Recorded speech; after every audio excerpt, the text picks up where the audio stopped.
મૂળ સુકવવા પડતા સંતને સંતપણા નથી મફતમાં મળતા હો. કાંઈક મેળવવું હોય તો કાંઈક ગુમાવવું પડતું હોય છે. આ દેશની માલિકો સંતો સાહેબ કેવા થઈ ગયા હે. અમરેલીની માથે નજર કરો તો સંત મૂળદાસ થઈ ગયા. કેવડો મોટો બાવલિયો સાહેબ. એક કુવાને કાંઠે ઝૂંપડી બાંધી અને સંત મૂળદાસ ઠાકરની સેવા કરે હો. અમરેલીના મહાજનો આજુબાજુના ભક્તજનો રોજ સંતના આશ્રમમાં આવે સત્સંગ કરે હો. સાહેબ બધાય અમરેલીના પટાંગણની માલિકો સંત મૂળદાસ ને ભગવાનની દ્રષ્ટિએ જોવે હો. એમાં એક દિવસની રાત્રિના 12 વાગ્યા સાહેબ. સંત મૂળદાસના હાથમાં માળાનો બેરખો ફરી રહ્યો. તું હિરામ ના જાપ હાલી રહ્યા. એવે ટાઈમે એક દીકરી એક બાઈ કુવાને કાંઠે આવે સાહેબ. સંતે નજર કરી કે રાત્રિના સમયે કોઈ બાઈ માણા કુવાને કાંઠે આવતું હોય, શું કામ આવે? ઘડીના 6થા ભાગમાં સંતે નક્કી કરી લીધું કે બાઈ આવતી હોય તો આપઘાત કરવા માટે જ આવતી હોય. તેથી આ દેશના સંતે ગળગળતી દોટ દીધી અને દીકરીનું બાવડું પકડી લીધું. બેટા શું કરસ? કે બાપુ મને મેલી દ્યો, મારે આપઘાત કરી લેવો. હે કે બાપુ મને મેલી દ્યો, મારે આપઘાત કરી લેવો. પણ બેટા કેમ? કે બાપુ ઈ તમને કઈ આગું એમ નથી. હે કે બાપુ ઈ હું તમને નથી કઈ આગું, મને મેલી દ્યો. સંતે કીધું બેટા તું મારી દીકરી અને હું તારો બાપ. બાપ આગે દીકરીને વાત કરવાનો કોઈ દોષ નથી.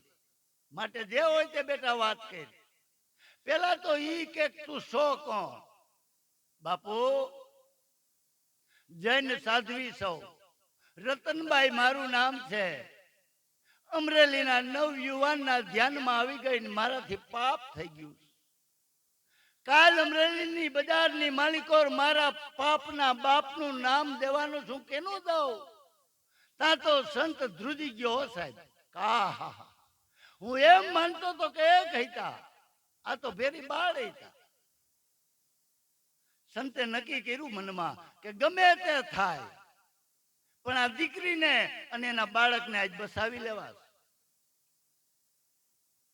એટલું જ નહીં સાહેબ, સંતે દીકરીની માથે નજર માંડી હો. આજનું સાયન્સ કદાચ ત્યાં નહીં પોગ્યું હોય. સંતે નજર માંડીને એટલો ક્યાસ ખેંચો કે આ બાઈના ઓદરની માલિકો જે ગર્ભ પીડ્યો છે ને એ કોઈ સાધારણ ગર્ભ નથી. તો એક મહાન સંતની જનેતા પડી. આટલું તારણ સંતે ખેંચી લીધું કે બેટા તારા સંતાનના બાપનું નામ જડી જાય તું બસી જા. કે હા બાપુ તો બસી જાઓ, પણ નામ કેનું દઉં? હું નામ દઈ આગું એમ નથી. સાહેબ તેથી આ દેશનો સંત મૂળદાસ બોલ્યો તો જા બેટા અમરેલીની બજારમાં જઈને કહી દે કે મારા સંતાનનો બાપ સંત મૂળદાસ છે. આહા કેવડો મોટો ઉપજસ સંતે પોતાની માથે લઈ લીધો છે. હે તઈએ બાઈએ કીધું બાપુ અમરેલીના પટાંગણની માલિકો તમને બધાય ભગવાનની દ્રષ્ટિએ જોવે અને હું એમ કહું કે મારા સંતાનો બાપ સંત મૂળદાસ આ જગત નહીં માને. હે કે આ જગત નહીં માને બાપુ? કે બેટા જગત માનશે સંત. આ જગતને ખાલી કાન જ છે, આખું નથી. સાંભળશે હોહરી નીકળે. હે હું કહું એમ કરી બેટા કે શું અત્યારે રાત્રિનો 1 વાગ્યો, તું ઘરે વઈ જા. સવારે મારા આશ્રમની માલિકો રોકડે ઠાઠ સભા ભરાઈને બેઠી હોય નું સત્સંગ કરતો હોય ને ત્યાં આવજે. આવીને એટલું કહીજે કે હે ઢોંગી સાધુ, હે લંપટ બાવા, તારી સત્સંગની મોટી મોટી વાતો રહેવા દે અને આ તારા કરતું તો હમું જો આટલું કહી જાય એટલે જગતને કેવું નહીં પડે, આપોઆપ સમજી જાય. સંતના કહેવાથી દીકરી ઘીરે ગઈ. બીજે દિવસે 10 વાગ્યાના દરબારમાં સંત મુરદાસના આશ્રમની માલિકોર, અમરેલીના મહાજનો, આજુબાજુના ભક્તજનો અકડે ઠાઠ સભા ભરાઈને બેઠી દો અને સંત મુરદાસ સત્સંગ કરતા હતા. કેવો સત્સંગ સાહેબ! કૈલાસની તળેટીમાં ભોળોનાથ સમાધિ લગાવીને બેઠા હતા. પડખે માતા પાર્વતી ભોળાનાથની સેવા પૂજા કરી રહ્યા હતા. એવે ટાઈમે આકાશ માર્ગે દેવર્ષિ નારદજી નીકળ્યા. નારદજીની નજર કૈલાસની તળેટીમાં પડી સાહેબ. જોયું તો ભોળોનાથ સમાધિમાં.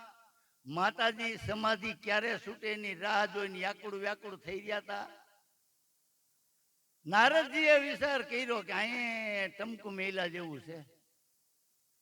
હે હારું અટાણે જ નારદજી છે એવું તેદી હતા. હો બાપભાઈ, નારદજીને એમ થયું કે લાય એક ટમકુ મેલી આવું. નારાયણ નારાયણ કરતા કૈલાસની તળેટીમાં ઉતર્યા. ભોળાનાથ તો સમાધિમાં બેઠા હતા. માતાજીને પાયવંદન કર્યા, ભોળાનાથને પગે લાગ્યા. માતાજીને નારદજીએ પ્રશ્ન પૂછ્યો, હે માતાજી, આ મારો ભોળિયોનાથ કેનું તપ કરે છે? કે લે, માતાજી કે મેં કોઈ દી પૂછ્યું નથી. હે કાંધના ક્યારા કોરા?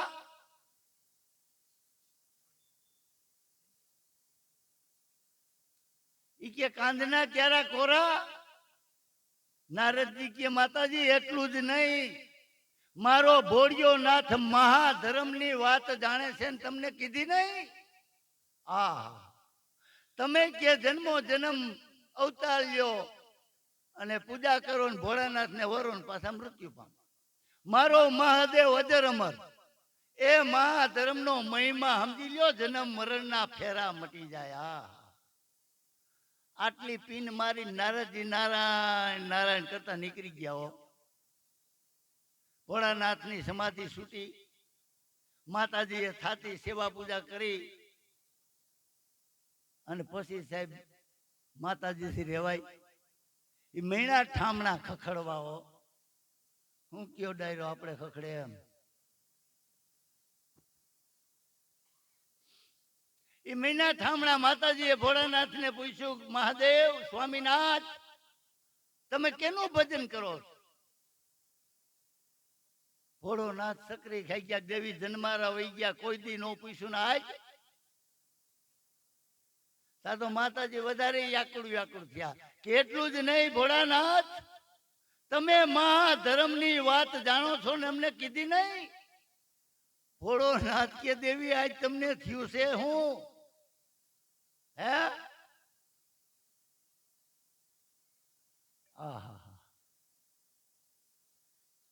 ઈ કે સ્વામીનાથ, અમને મહાધર્મનો ઉપદેશ આપો તો હા, નકર ના. માતાજીએ વેન લીધું. હો ભોળોનાથ કે દેવી, આ મહાધર્મનો મહિમા એવો છે ને, જ્યાં ત્યાં વાત કરાય ને એકાંતમાં જવું પડે.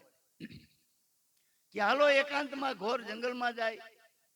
અરે દેવી, નહીં કાંઈ વાત નહીં, મહાધર્મનો ઉપદેશ આપો તો હા, નકર ના. ભોળાનાથની આંગળી નકુસામાં આવી. હો સાહેબ. સાહેબ માતાજી ને ભોળોનાથ ઘોર જંગલમાં ગયા. હો એક પીપેરના ઝાડ નીચે મહાધર્મનો ઉપદેશ દેવા બેઠા છે. આજનું કેદારનાથ. પીપેરના વૃક્ષની નીચે ભોળિયોનાથ માતાજીને મહાધર્મનો ઉપદેશ દેવા બેઠા. હવે સાહેબ આ કોઈ જીવ ન હોય ને ન્યા આ મંત્ર અપાય. હવે વનમાં જંગલમાં ઘણા જીવ હોય, પશુ પક્ષી જીવ જંતુ કીડી મકોડી. સાહેબ ભોળોનાથ 3 તાલી પાડે.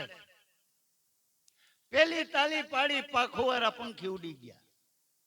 બીજી તાલી પાડી, માળાની માલિકો ઈંડા હતા એ સેવાઈને બસા થઈને ઉડી ગયા. ત્રીજી તાલી પાડી કીડી મકોડી જીવ જંતુ હતા એને સમાધિ થઈ ગઈ. હવે વૈધા માતાજી ને ભોળોનાથ બે. પણ સાહેબ ઘટના એવી ઘટી, જે પીપળના વૃક્ષને નીચે મહાધર્મનો ઉપદેશ દેવા બેઠા હતા ને, એ જ પીપળના પોલાણમાં એક પોપટનું બગડી ગયેલું ઈંડું પડ્યું. બગડી ગયેલું, સેવાય એમ નહોતું. ભોળાનાથે પેલી તાલી પાડી બગડી ગયેલા ઈંડામાં પ્રાણ પુરાણો. બીજી તાલી પાડી તા કમ્પ્લીટ ઈંડું થઈ ગયું. ત્રીજી તાલી પાડીને તા ઈંડું સેવાઈને બસું થઈ ગયું. હવે ચોથી તાલી પાડે ને તો ઉડે. ભોળાનાથે અહીં માતાજીને મહાધર્મનો ઉપદેશ દેવાનું ચાલુ કર્યું અને વાહ પોપટનું બસું સાંભળે. આહા, મહાધર્મનો ઉપદેશ આપતા આપતા આપતા આપતા વાત એન્ડ ઉપર પોગી અને માતાજી જોલે સીડા. માતાજીને જોકું ખાઈ ગયા એટલે પોપટના બસાએ વિચાર કર્યો કે આ મહાધર્મનો મહિમા, આખો મહાધર્મનો મહિમા સમજી લીધો. પણ વાત એન્ડ ઉપર છે ને માતાજી જોલે સડી ગયા છે ને હોકારો નહીં દઉં તો વાત અધૂરી રહે. મહાધર્મના પ્રતાપે પોપટના બસાને વાસા ફૂટી અને ત્યાંથી હોકારો ભણ્યો કે હરે બાપુ હરે. ભોળોનાથ કે અમારા બે સિવાય કોઈ છે નહીં. અને આ ત્રીજી વ્યક્તિ હોકારો કોણ ભણે છે? જોયું તો પોપટનું બસું.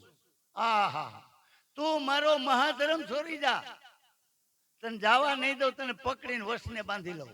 ભોળોનાથ પોપટનું બસું કે તારી પાસે જે વસ્તુ છે તો મારી પાસે છે, હવે હું તારા હાથમાં આવું. આહા સાહેબ, પોપટનું બસું મોર અને ભોળોનાથ વાહ મીનું ભાગવા હો. ભાગતા ભાગતા ભોળોનાથ પીછો મેલતો નથી.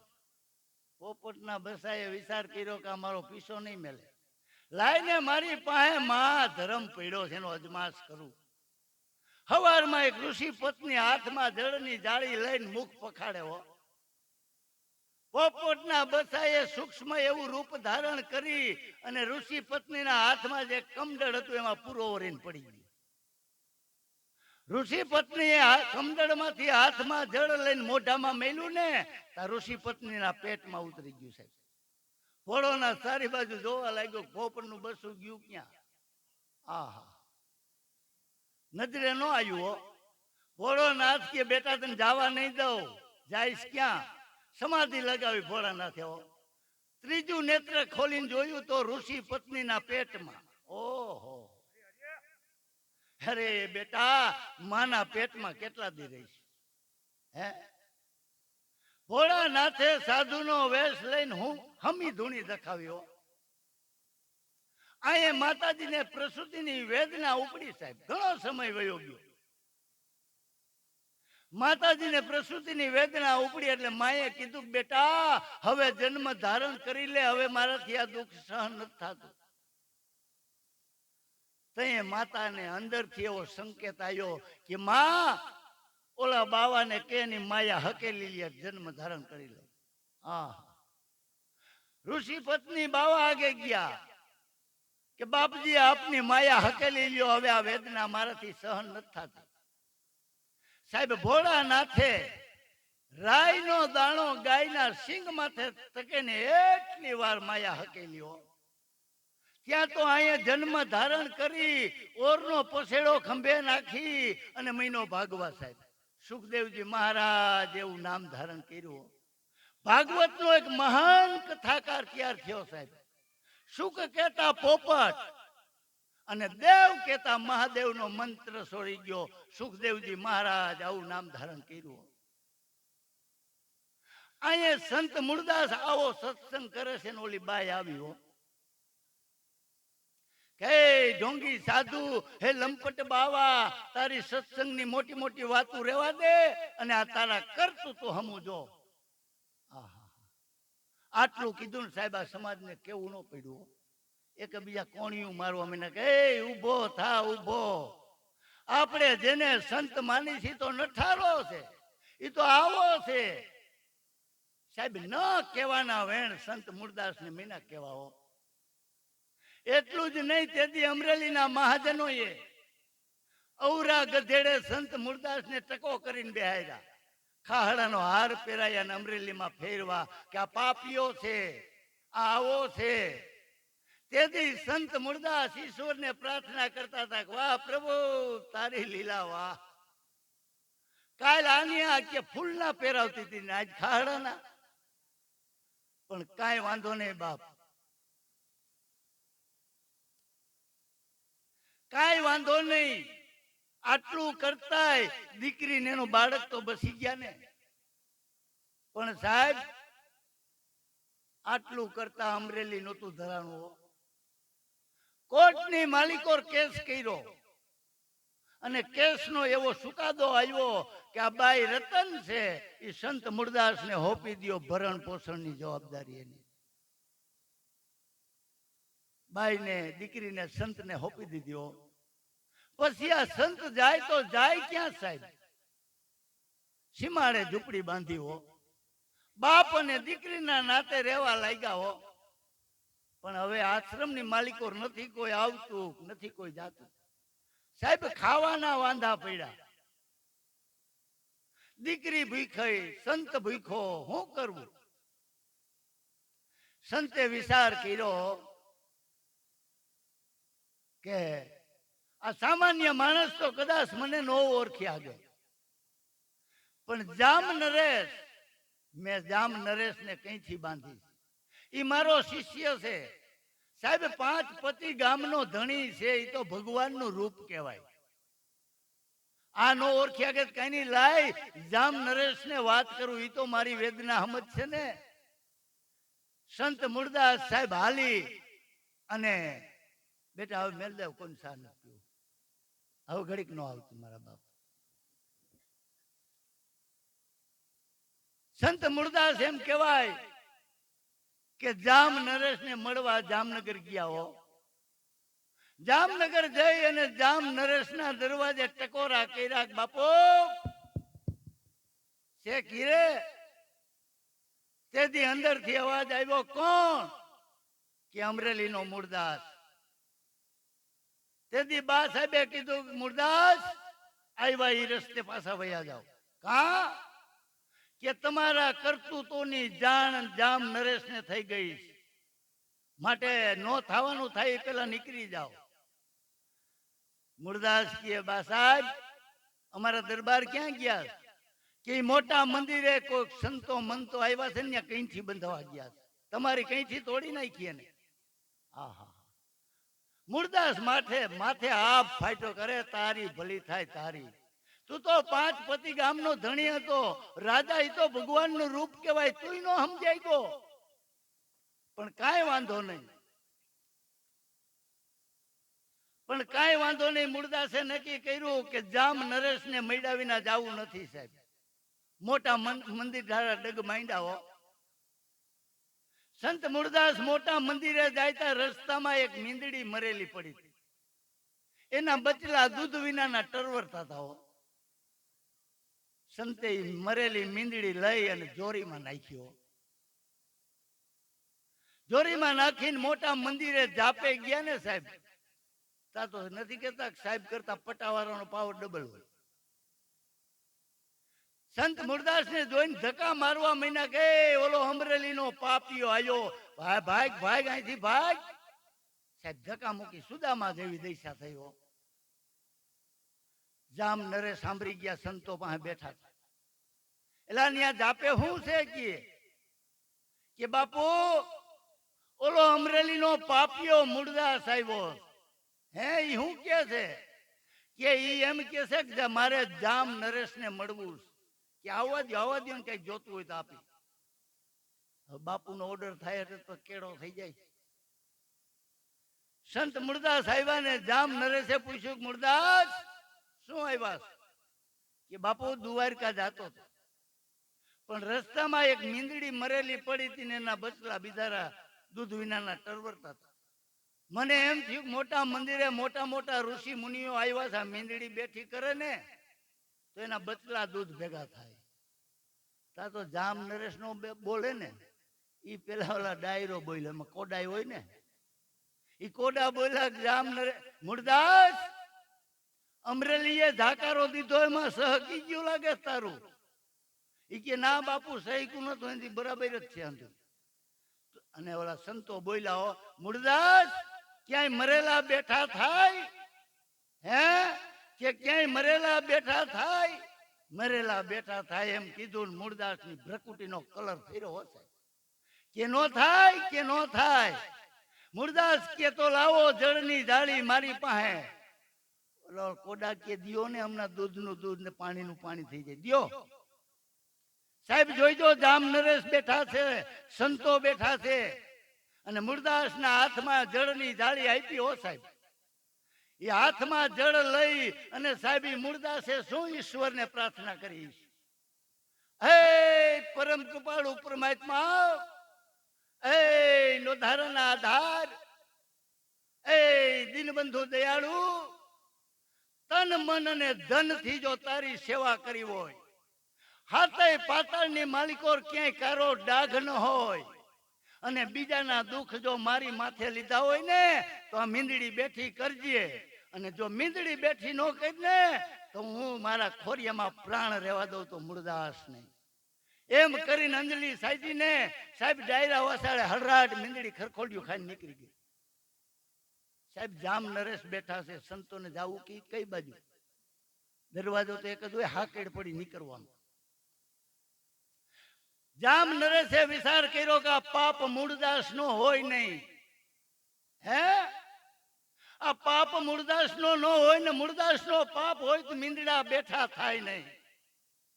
કટ કટ કટ પગથિયા ઉતરી અને સંત મૂળદાસ ના પગમાં પડી ગયા કે બાપો મને માફ કરી દો હું તમને ન ઓળખી. તેથી સંતે કીધું દરબાર હારો બાવો ગોતીને કઈથી બાંધી લીધે સમય વયો ગયો. સમય સમય બળવાન હે નહીં પુરુષ બળવાન. કાબે અર્જુન લૂંટા તેથી ઈ ધનુષ ને ઈ બાણ હતું સાહેબ લૂંટાઈ ગયો. સમયની બલિહારી હારો બાવો ગોતીને કઈથી બાંધી લીધે સમય વહી ગયો. સાહેબ મૂળદાસ અમરેલી વહી આવો આશ્રમમાં આવ્યા પણ ઘટના એવી ઘટી કે હાથ દીથ્યા આ બાઈ રતન છે એ ભૂખી. 3 દીથ્યા સંત ને રોટલી નથી મળી. શું કરવું? એમાં બાબાએ દીકરીનો જન્મ આપ્યો ઝૂંપડામાં. બાઈ ભૂખી દીકરીને જન્મ આપ્યો. એ પહોળાનું પેટ ભરાય એટલી માને સ્તન ધાવણ પણ આવતું નથી અને દીકરી હિબકે સડી હો. આખું ઝૂંપડું હિબકે સડ્યું અને તેથી બાઈ એમ કહેતી હતી કે એ બાપુ તેથી મને મરી જવા દીધી હોત તો આજ આદિ નો દવા પડે. આજ તમે ભૂખ્યા હું ભૂખી મારું પહોળું ભૂખ્યું. અરે બાપુ તેથી મરી જવા દીધી હોત ને તો આદિ નો જોવા પડે. તઈએ સંત મૂળદાસ કહે છે કે બેટા આમાં તારો વાંક નથી. તો મારી માથે મારા સદગુરુનો બોલ હતો કે જા મુરજી તારી માથે એક દી કુંવારી દીકરીનું કલંક આવશે. આહા દીકરી ધ્રુજી ગઈ. બાપુ આપ જેવા પવિત્ર સંત અને તમારો સદગુરુ એમ કહે કે તારી માથે કુંવારી દીકરીનું કલંક આવશે આનું કારણ બેટા સાંભળે મેં જેથી ગુરુની ખોજ માટે ઘર છોડ્યું. ફરતા ફરતા હું ગોંડલમાં આવ્યો. ગોંડલની માલિકો લોહ લંગડી બાપુનો આશ્રમ. મને એમ થયું કે મારો સદગુરુ થવાને લાયક તો આ બાવલિયો. બાવલિયાના આશ્રમમાં ગયો. બાપુને પૈગા લાગ્યો ને કીધું બાપુ મને શબ્દ આપો ને કંઠી બાંધો. હે મને શબ્દ આપો ને કંઠી બાંધો બાપુ. તેથી લોહ લંગડીએ બાપુ કીધું કે મુરજી તેલ જોવી પડે તેલની ધાર જોવી પડે એમનો ગારિયા નો નાખ દેવાય. આલે આ કાવડ વસ્તી સેતૈયાય સમય આવે કંઠી બાંધી. મૂળદાસ કાવડ લઈને ટુકડો માગવા ગયા ગોંડલમાં. સાહેબ 3 વર્ષ વહી ગયા. નથી શબ્દ આપતા, નથી કંઠી બાંધતા. સેવા કરે છે મૂળદાસ 3 વર્ષથી. એમાં એક દિવસ મૂળદાસ વસ્તી સેતવવા ગયા છે. આશ્રમમાં ગુરુજી એકલા, 2 સ્ત્રી અને 1 પુરુષ આશ્રમમાં આવે. બાપુએ આવકારો દીધો, પાણી પાયું, બેહાર્યા. પૂછ્યું, ભાઈ તમે કોણ છો ને ક્યાંથી આવો છો? કે બાપુ આમોદરાનો વતની સૌ, કરશન લુવાર મારું નામ છે. આધેડ વયના જે બાઈ રહ્યા એ મારા ધર્મપત્ની છે, અને યુવાન અવસ્થાવાળી બાઈ જે રહી એ મારા દીકરા મુરજીના ઘરવાળા છે. બાપુ એટલું બધું પવિત્ર પાત્ર છે, એટલો બધો કલ્પાંત કરે છે કે ગમે તે થાય મને મારા ધણીને મેળવી દો. હે બાપુ, કરુણ વાતાવરણ છે. અમે એવું સાંભળ્યું છે કે મારો દીકરો આપના આશ્રમમાં છે, એટલે બાપુ અમે આવ્યા છે. આટલી જ્યાં વાત કરીને ત્યાં મૂળદાસ વસ્તી સેતીને આવ્યા. જોયું તો બાપુજી ધર્મપત્ની ઓટા ઉપર કાવડ મેલી અને બાપુજીના શરણમાં મુરજી ભગત પૈગે લાગ્યા. મુરજી ભગતના ઘરના દાંત આયરે હાડીનો શેડો દબવી અને ભગતને પૈગે લાગ્યા. અને તેથી લોહ લંગડી બાપુ બોલ્યા, મુરજી એક પરિણેતરને તરસોડીને આવ્યો, જા તારી માથે એક દી કુંવારી દીકરીનું કલંક આવશે. આહા, સંત મૂળદાસ આ દીકરીને વાત કરે કે બેટા આવી રીતે મારી માથે પણ સદગુરુનો બોલ છે, આપણે બેય થઈ અને આનું પ્રાયશ્ચિત કરીએ. અહીંયા આ દીકરી અને સંત વાત કરે અને પાછળ ગાડા ખેડું વાતો સાંભળેલી ના હો. આહા, ગાડા ખેડું જાપો ભાંગીને માલિકો આવ્યા અને બાપુના પગ પકડી લીધા ને દીકરીને પૂછ્યું, બેટા શું વાત કરતા હતા? તેથી દીકરીએ કીધું કે ભાઈ તમે જે વાત સાંભળીની સત્ય છે. મને બસાવવા માટે થઈને આ સંતે ખોટી આડ ઓઢી. આહા, તેથી ગાડા ખેડૂએ ગળગળતી દોટ દીધી. અમરેલીના જૈન મહાજનોને વાત કરી કે બાપુ અમરેલીને જૈન મહાજનોને કે હાલો ક્યાંક મોડું થઈ જાય. કા કે આપણે એક સંતનું કાળજું ફફડાયું. આપણે જેને પાપીઓ કહીશી ને એ તો નિર્દોષ છે. હગી કાને વાત સાંભળીને આવ્યા છે. તેથી સાહેબ અમરેલીએ કઈડે ઢોલકા પાસા બાંધ્યા, શેરી વરાવું સજ કરું ઘીરે આવો. સંત મૂળદાસના આશ્રમમાં આવી અને અમરેલીના મહાજનો લાકડી પડે એમ પગમાં પડી ગયા, બાપુ અમે તમને ઓળખવામાં થાક ખાઈ ગયા, માફ કરી દો.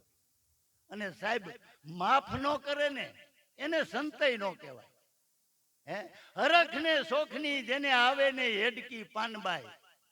હે સંતને હરખ શોખ ન હોય સાહેબ, અબજ દે તોય ભલે ને જ દે તોય ભલે. બધા એને સંતે માફ કર્યા, ગાતા વાતા ગામમાં લઈ ગયા. અને પછી તો હું સાહેબ બાકી આશ્રમ જાય ખરેખર.